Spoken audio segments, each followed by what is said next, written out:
actually, my first time doing open mic was not until I turned 20. When I hit, like, it was like my first semester at Cincinnati State.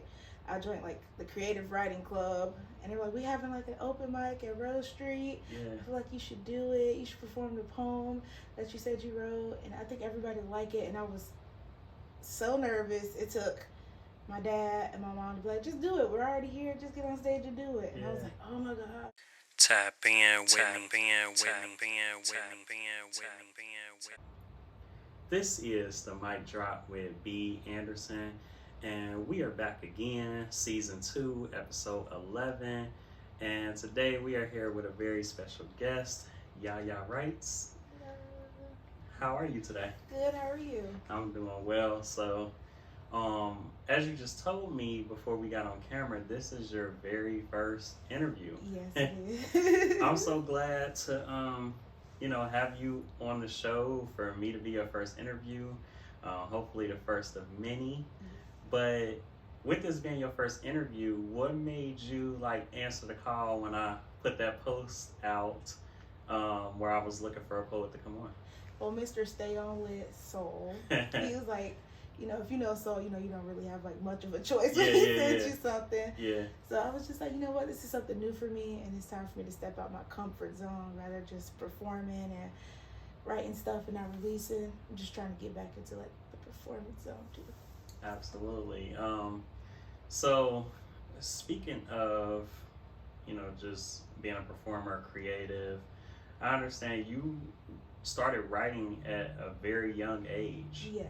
And so, with that being the case, what made you start writing at such a young age? Like, what was it about writing that kind of captivated you? Well, it was just like a lot of expression in my household. I had 4 siblings, so it was a lot of it. I was the youngest at the time before my baby sister came, and I was just like, what can I do? I get tired of watching TV. I want to make my own story. And my big sister, she's the reason like I love books. She would just sit there and read to me all the time. So I'm like, ooh, I wonder if I can do this. I wonder if I can make my own story. Or like sometimes like when you get a whooping, like that's how I wrote my first poems, when I got a whooping, because I was real mad because my sister broke something of my mom's and we all got in trouble for it. So I wrote down like, I'm very mad, and I started writing. And I guess that's how it was. So, so a lot of the times, like when I hear about people starting out at a young age writing, it's like short stories and things like that. What was it about poetry? Like, did you know it was poetry at the time, or did you just kind of free write? I was just kind of free writing. And I know I did not want to I thought in my mind a story was just like 30 different pages, and I'm like, no, that's like a punishment to me. So I just want to write something really short. So I didn't even know it was poetry. Oh. So at what age did you kind of discover that you had a love for poetry? Around 14, between 8th grade and 9th grade. It was just like, during those times, yeah, like a moody teenager, and yeah. different things are happening. And so my teacher was like, hey, I seen some of your assignments with the poetry unit, and I feel like you should start writing. I'm like, oh, no, I don't want to do that. Then I ended up doing it. Yeah. And actually my first time doing open mic was not until I turned 20. When I hit, it was like my first semester at Cincinnati State. I joined the creative writing club, and they were like, we having an open mic at Rose Street. I feel like you should do it. You should perform the poem that you said you wrote, and I think everybody would like it. And I was so nervous. It took my dad and my mom to be like, just do it. We're already here. Just get on stage and do it. And I was like, oh my gosh, there's no black people in here that cannot relate to our poem. I called my grandfather and was like, I don't see me in here. He was like, okay, so why don't you do your poem? I'm like, because I don't see me in here. I'm going to get booed. Everyone's going to hate my poetry. And he was like, well, make a room for you. And I was like, oh, okay. And just took off from there. So from age 14 until 20, when you, kind of went to your first open mic, did you kind of create a collection? I know I started writing at 15, and at the I started writing poetry at 15, but at that young of an age, I didn't really know or kind of had a mental capacity to know, like, hey, you know, I should kind of be keeping a notebook with this stuff. It would kind of be like, oh, I'll just write something and then that be that. But were you kind of keeping a collection of your works? I was not. I definitely didn't. I didn't start keeping a collection until I was like 18. Okay. So all those poems just gone. Yeah, I mean, it's kind of like that though. Like, I honestly wish I had my first poem that I ever wrote. Like, just to look back at it, you know, that, I mean, to me, it's kind of good, like, to have like the before and now, just so you can kind of compare and see your growth as a writer and, you know, things of that sort. So, you know, that I like to ask people, like, do you have like any records of like some of your first poems and things like that? Because I don't have any of it. I threw my poem book away from middle school. I remember the day I threw it away too. I just think back like, dang it, I wish I would have kept that. Right. So when you did your first open mic, you were in a space that you felt like wasn't for you, you know, like you said, there were no Black people there. How did you, like, how was your performance received? It, surprisingly, it was overwhelming. There were people in the audience crying. It was like a wave of emotion, and I was just like, did not expect this reaction, because the way I said it, it was like this, and I was like, I was surprised they could understand me. And it was just to see people who don't look like me identify and relate to a poem. I'm like, wow, this is powerful. And I think that's something that made me want to keep writing and just keep performing, because like, oh, my words actually do touch people. I just thought I was blabbering on about it, but every time I do that poem, I just have somebody say, I relate to it so much. And it's like Little Girl Blue, and that's that's like my baby. That's like I wrote that in like 2015. And it was like, it's like a poem relating to like colorism, like mother and daughter relationship, and just things I've like noticed and experienced. And I always get the questions like, is it about you or your mom? I'm like, oh no, it's not. It's about like, just like looking out at some family member's mom. And I remember being like in middle school, they would make fun of this girl because she was so dark skinned. They would like call her purple and stuff like that. And she would just be so sad, and it'd just be me and one other person like kind of standing up for him. Like, this doesn't make any sense, because at the end of the day, we're all African American. At the end of the day, furthermore, we're all people. So this is confusing to me. I don't understand why this is happening. And I kind of like was just sitting down, and I would just remember it like, oh man, I'm so irritated that they did that to her. Like 6 years later, this is still bothering me. So I'm gonna write about it. I'm definitely about to write about this. I mean, I feel like sometimes that's how some of our best, you know, poems come to life, is just by observation, just by experience, and kind of seeing things and deciding to articulate it in your own creative way. So, you know, it's such a beautiful thing. What did that do for you? Like, as far as the reception that you got from a crowd that wasn't your crowd, what did that do for you from a mental standpoint? It broke down a lot of mental barriers, because I had, my guard was up like really bad. Like 2015 was like one of the worst years and like scary years for like a lot of African American people, especially with the unarmed police killings. Like, you know, years before, like maybe like a few years before, like Trayvon Martin happened, Yaya Wrights, Mike Brown, all that happened, and it was just anxiety and anger, and I just had all those mental blocks up. Like, I'm not about to let anybody in, and I know now I can't trust. And I had that mindset, like, I'm terrified. Out of fear, I put up mental barriers. And they, in that moment, it was like they were knocked down, and I didn't see like enemies. I seen allies. So that it changed honestly, it changed my life around completely. To not, you don't have to be afraid, because not every person is bad. And some people think that, oh, you're just supposed to know that off rip. Like, not every white person is bad that you come in contact with, or, you know, duh, that's common sense, but it's not. Especially if you have personal experiences and you see like worldly experiences, and it's just, it's a lot. So with that being the case, after you attended that open mic, was it kind of like the floodgates open and you just start going to a bunch of different open mics, or did it take you a while? The floodgates open. I started, I still did with the Creative Writing Club. Like, I know Cincinnati State hosted a bunch of open mics, and then Jeff Wolf, he was like the, I think it was the dean of the literature department at that time, and I took like most of his classes he had. I'm not gonna lie, I took them just because I fell in love with poetry. Yeah. And then after that, I started like interning in 2019 with wordplay, and then the floodgates furthermore open because the silent poet Desiree Hosley, she was like, hey, so you should come to this workshop I'm doing called Scribes, like, you know. And I was like, okay. And then she was like, hey, then it started with my first poetry slam, the Finley Market Poetry Slam. Mm-hmm. And then she was like, you should try it. She was like, you know, you can go, you don't have to win just to go. And then that's where I met Doo-Wop. And then I did like Doo-Wop Slam. She asked me to be the sack poet, and I went there. I was very excited. And then that's where I met Soul.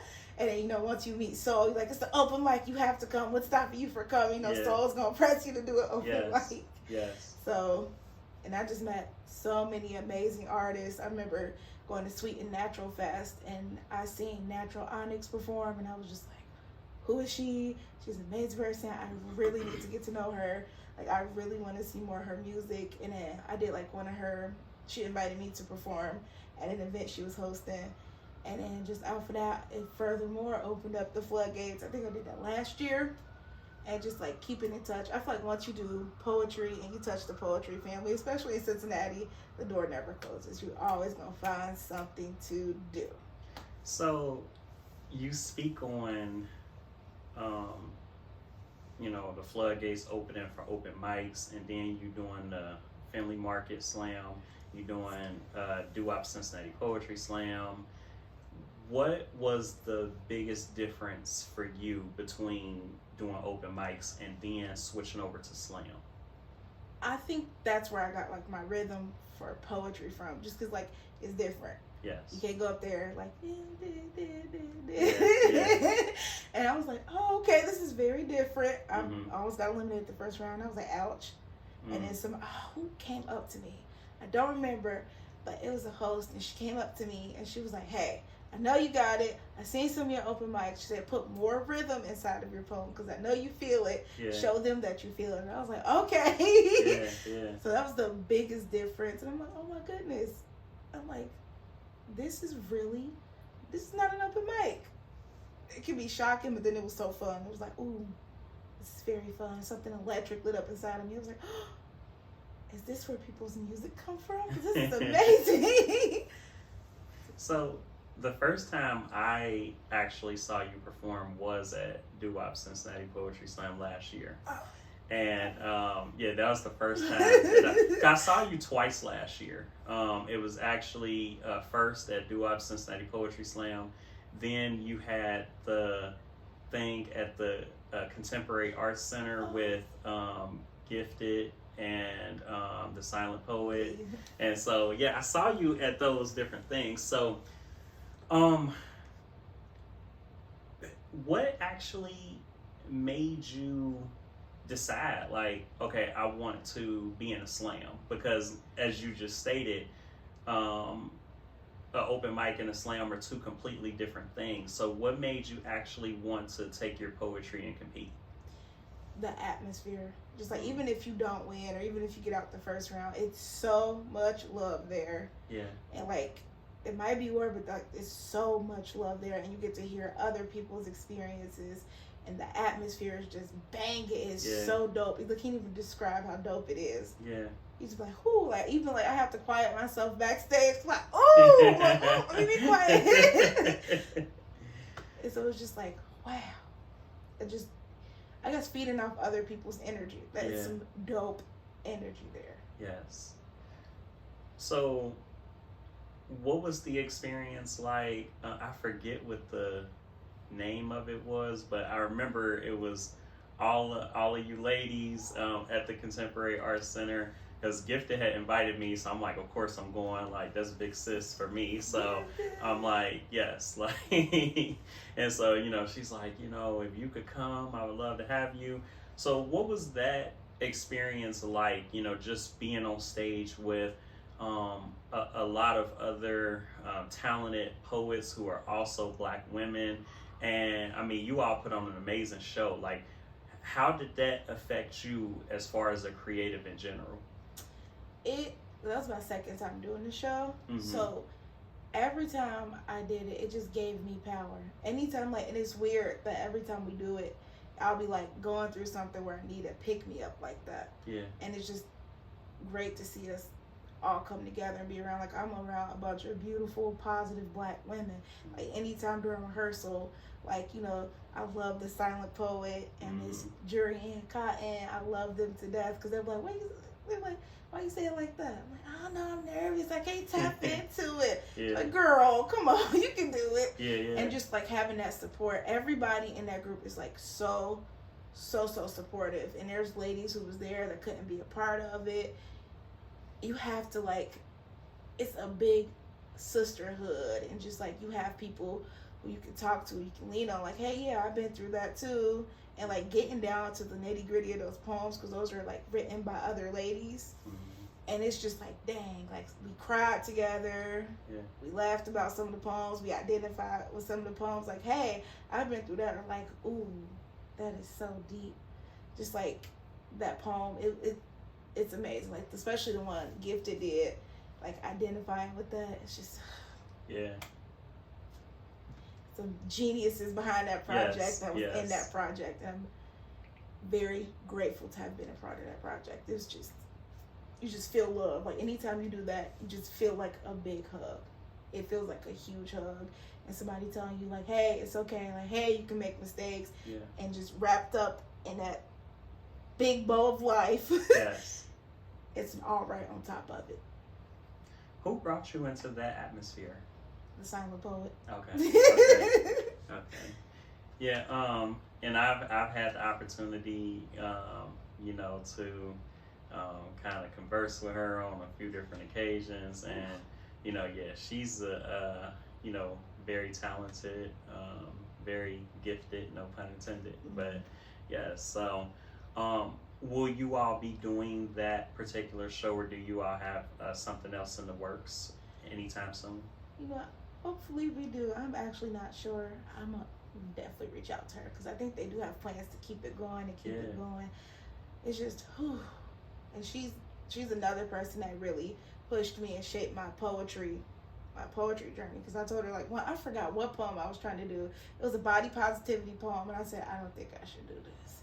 And she was like, why not? I was like, because I don't think a lot of people, like, the whole poem about the big girl. She said, and why won't you do it? I said, well, if I offend somebody. She said, and what if you do? I was like, okay, I guess that's me. That's my takeoff. You better go. You better do it. Right, Don't switch it. Right. And she shaped a lot of, like, my poetry and stuff. Because writing with her, it's like, you're not about to cut corners. Yeah. You can say what you want to say. This is a safe space. And she's always held a safe space for many poets, and just made us. I remember some of my, like, best poems came from her workshop, because her workshops are the bomb. Okay. They're the bomb. I remember she made me get in my feelings one day because I was writing a poem, like, I don't want to write about this. And she was like, go ahead. She was like, release it. She said, you don't have to share it if you don't want to. And one of my best poems came from that, and having that support, because, like, a lot of people don't have that support when you're, like, writing, because a lot of people think poetry is like, poetry's boring and da-da-da-da. And me being able to release, because I would go straight from class, straight from work, straight into wordplay. Yeah. And then I would just be like, she's like, write it down. I'm like, okay. Yes. Yeah, I appreciate, organizations like Wordplay and like Elements, just for what it is that they do in the writing community, especially when it comes to like the youth and and the young adults and things like that, and really helping to launch someone's creative career. So what has been the impact of Wordplay Cincy on you as a whole? Well, it was like back in 2019. I don't work there no more, but just I guess meeting those great people I did get to meet from there. Mm-hmm. It just kept me going with like long-term friendships, long-term relationships with people. Just having that like meeting spot in general, it was just like, oh, okay, this is pretty cool. That's amazing. Like I had her name is Amy Tuttle. I had her on last season. And you know, she talked a lot about Wordplay Cincy and just, you know, kind of the impact on the community that, you know, they have. So, you know, to hear someone else, you know, speak so highly is just kind of like a full circle moment. Mm-hmm. So you also are a rapper. Yes. So how did you, you know, kind of get involved with rap? I guess just rap. Like, I had a friend, his name is Royal Curry. He's from Dayton. I don't know if you've heard of him, but he invited me to my first cipher because we used to just like sit around school and freestyle after school. I'm like, hey, I wrote a poem because he's a poet too. Yeah. He's like, have you ever tried putting that over a beat? I was like, no. And then we started freestyling, went to a cipher, and there it is. Mm-hmm. And I recorded my first song, and I did my second song. I'm still like working on the EP, but my first song was just like, okay, this is pretty cool. I performed it like twice. And then I let Soul hear it. And Soul's like, you gotta do this. Yeah. You gotta do this. I was like, okay. So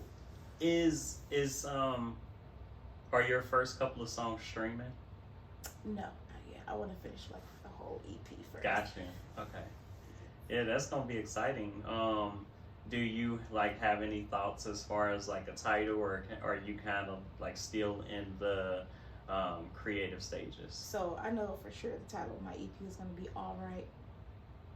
Just because I have a song called All Right. Like everything's gonna be all right. So Okay. At this stage, do you feel like you're gonna, you know, kind of gravitate more towards rap, or do you think you kind of just going to do both and, you know, kind of you know, just expand your creativity and do a little bit of both? I think I want to do a little bit of both, but of course keeping poetry kind of like up here. Yeah. Up here a little bit. Where you get your start at. You yeah. know, you gotta stay there. So you speak on soul, and you speak on the silent poet, you know, Wordplay Cincy is, you know, really providing, you know, some inspiration for you, kind of keeping you motivated, you know, kind of pushing you in the right direction. Would you say that there's anybody else, either in the poetry community or even outside of the, you know, of the creative community in general, that has played a huge role in, you know, kind of your success as a creative? I would say there's a lot of people, especially like the catalyst of it. Yeah. Like, I know it's Jurian, Cotton. I know Mo for sure. Mo Poetry. Mo Poetry. Okay. Feel it. Yeah. Okay. And like Miss Doo-Wop too. Yeah. Like they, like just the start of it, I was really just like pushed, and always just like, even like, I know I said her name so many times, you're just like the silent poet. Oh my gosh. There were times I'm like, I'm not getting on that stage. No, ma'am, I'm not about to do that. She's like, yes. No, you are. I'm like, I don't want to though. She's like, come on, you can do it. And just like, her always just like being there. Cause I don't even think I would have like got through college if it wasn't for her. I'm like, I'm not about to do this every day. Yeah. I was in like a power struggle with one of my professors. And I remember her saying like, he said that my poem is not appropriate to write for this paper, and I think it is, because he told us to reflect the times, and I'm reflecting the times on what I'm going through, and I'm not changing my poem. I don't want to. And she was like, well, don't change it. I was like, I might have to go to the dean with him because he's doing too much. And I was like, I'm just gonna drop the class. She was like, don't drop the class. That's good, like, to have someone who is more seasoned, who has kind of been there, done that, and, you know, really understands some of the struggles that you're going through. Like, that's what doo-wop has been for me, you know, just being someone in the role of a consultant who can kind of, you know, serve as a guide, and who can kind of keep you on track when you feel like, oh man, I don't know, you know, and kind of being a voice of reason. Yes. So I think, especially when, you know, you're young and, you know, you're just trying to get your foot in and figure out where you belong, just having someone who you can trust, you know, like just kind of serve as a role model for real, you know, so that's like such a beautiful thing. And like, I know you're working on your EP, but have you ever considered like writing your own book? Yes. Blue is actually going to be it's going to be a collective of poems that's going to be like a story, because it's not just her. It's going to be like a girl named Mahogany. I'm trying to write in other girls of different like ethnicities too, but I want to finish like focusing on me, because that's where I can write my experience from. Yes. Get other experience from people who look like me. Yes. So it'll be about a girl named Blue, Red, and Mahogany, and it's just gonna be a good book. It starts off sad, I'm not gonna lie, but in the end it gets better. And it's a book revolved around like colorism, struggles of African American women, and how they come out of that, and how we're gonna come out of it together more than anything. So it's I'm excited for it to come out, but I'm also kind of nervous, and I just want people to just like read it, get some, even if it's something negative, I want you to take something from it. Just take something from it, something that you can learn from, something that you can help. Even like if you're an ally, I want you to read this book, and I want you to get a better understanding of some struggles and things that people may go through, just so you can see how you can fit in to help. Absolutely. So, do you have like an ETA on when this book will be released? I've been working on this book for almost 10 years, and I just found myself erasing and just rewriting. But hopefully, April. Okay. April at least is when I want to start the publishing process, because I want to get as much knowledge as I can about releasing a book. That way I don't stop, because when we don't know about something, we tend to like get afraid and just be like, So you plan to self-publish? Self-publish, yes. So I had Mo Poetry on a couple episodes ago, and I know she spoke about like a new publishing school or something like that they're going to be starting at the beginning of the year. So, you know, that definitely may be something you want to tap in with. Definitely about to come hit Mo up.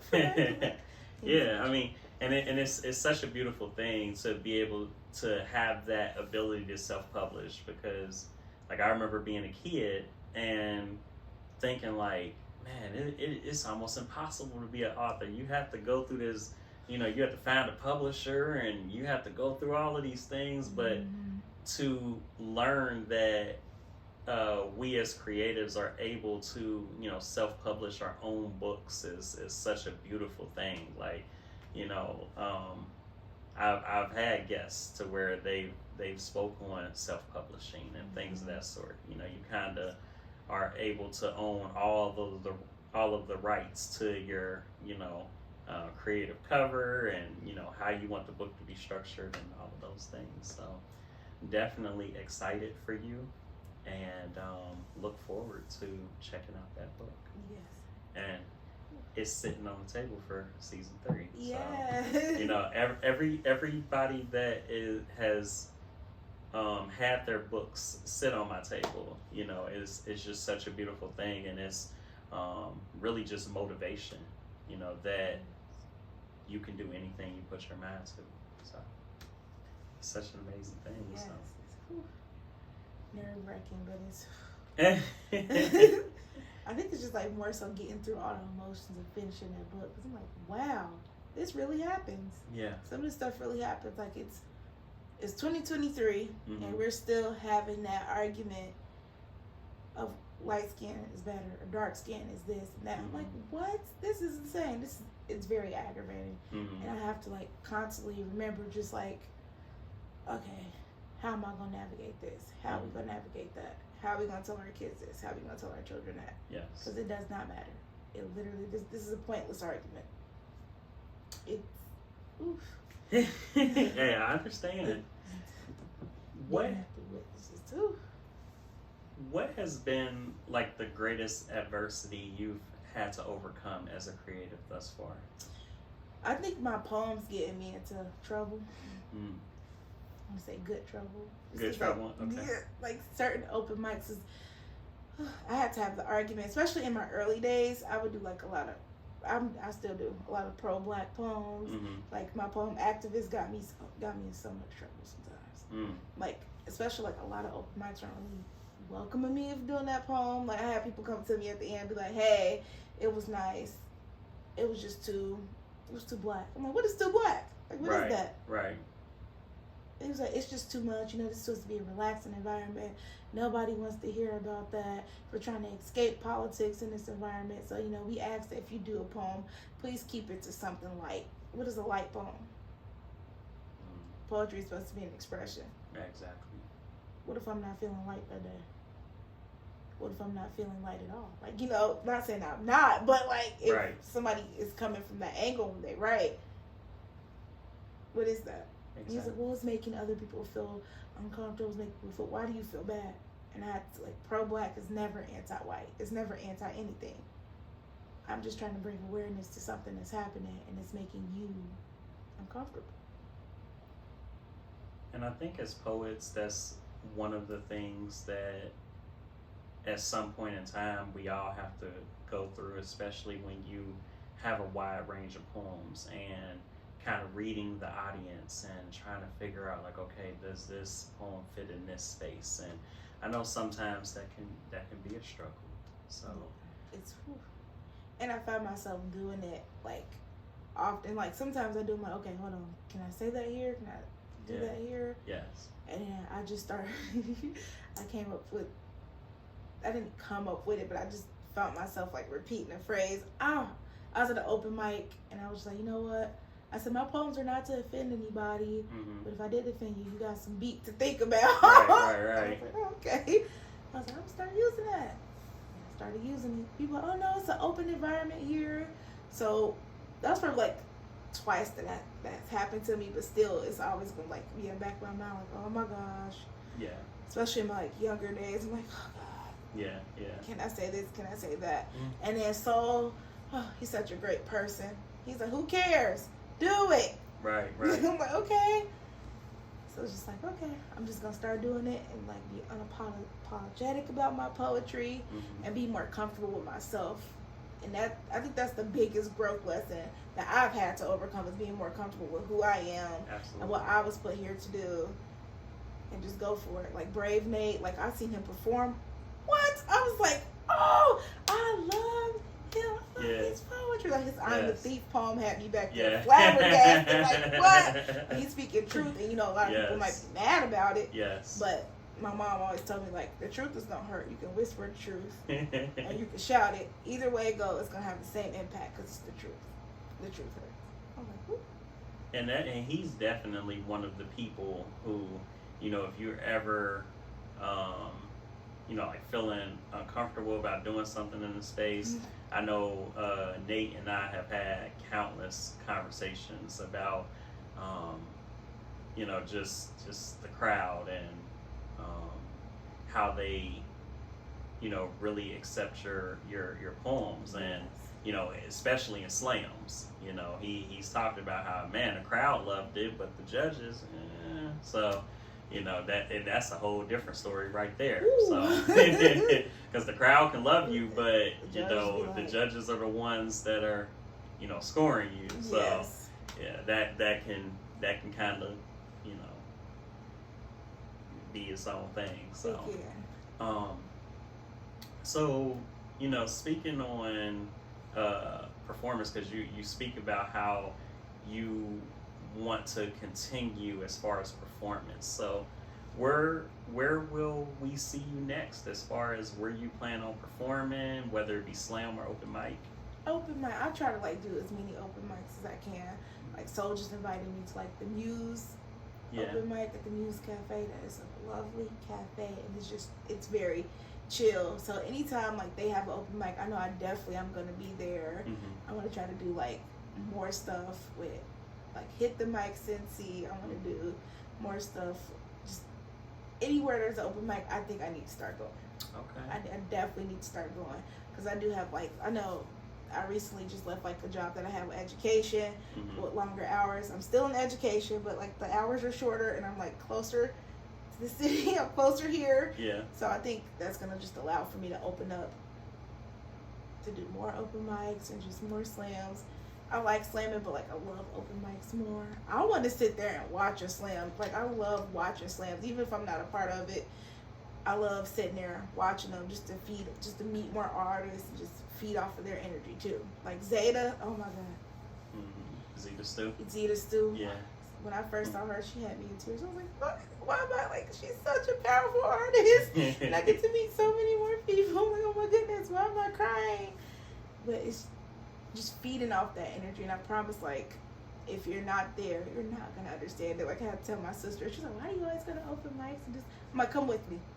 Come with me to one, and I promise you want to go, and you're going to keep going. She said, no, I won't. She went with me, texted me the next morning, is there going to be an open mic this weekend? I think that might be a great date for me. And I'm like, oh, okay.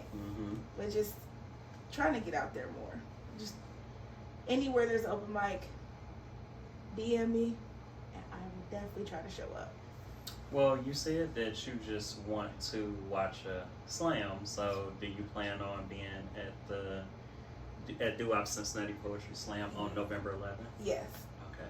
I want to watch. I just want to sit there and be the crowd. I want to be the crowd. Hey, I see you there. Yeah. So, definitely going to be a whole vibe. Those of you who are watching, listening, make sure that y'all get y'all tickets to Doo-Wop Cincinnati Poetry Slam November 11th. So it's definitely it's the season finale. So I think you picking a good one to show up to. Where can people find you on social media? Instagram at Yaya Wrights, and I do have a Facebook page. It's Yasmin, YASMIN, the writer. I have like 2 of those. Okay. The more you can do both. I post on both sometimes. Absolutely, yeah. They need to make sure they tapping in with you so that when your book drops next year, when your EP drops, they can be the first ones to get their hands on it. So, y'all make sure that y'all tap in with her so that they can get the exclusive. So what I like to do with my season 2 is to give my guests the opportunity to be the interviewer and ask me one question. So you can ask me anything you would like. Where do you get your inspiration from? Oh, that's a good question. Where do I get my inspiration from? Really just being able to overcome all of the roadblocks that have been put in front of me since birth. So just kind of breaking barriers and doing things that people feel like I shouldn't be able to do, or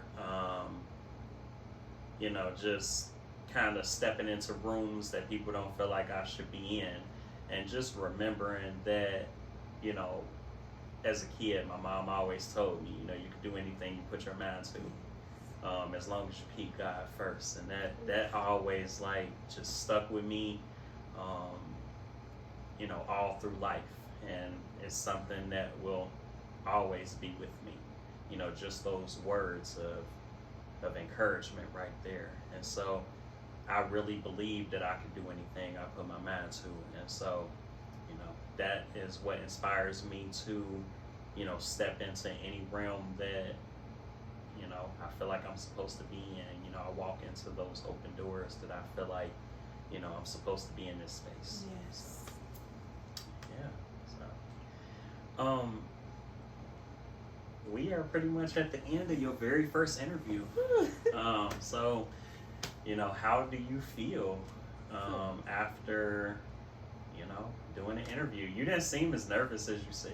Really? Yeah. Oh, I feel better. Never done this. Yeah. I mean, I definitely encourage you to do it more. I feel like repetition. I mean, the same way with writing, the same way with performing, with doing interviews and talking about your journey. Because talking about yourself is easy. It's you. You're the only one that knows your journey the best. So definitely encourage you to do more interviews. Um, you know, it's an exciting thing just to share your truth, and you never know who's watching. You never know who's listening, and who you may inspire by your words. So, everyone, make sure that you tap in with Yaya Wrights, Instagram, Facebook. We got one more episode left in the season. It has been a great season 2 thus far, and we're going to close it out very, very soon. This has been the mic drop with B. Anderson, and we are out. Tap in with me.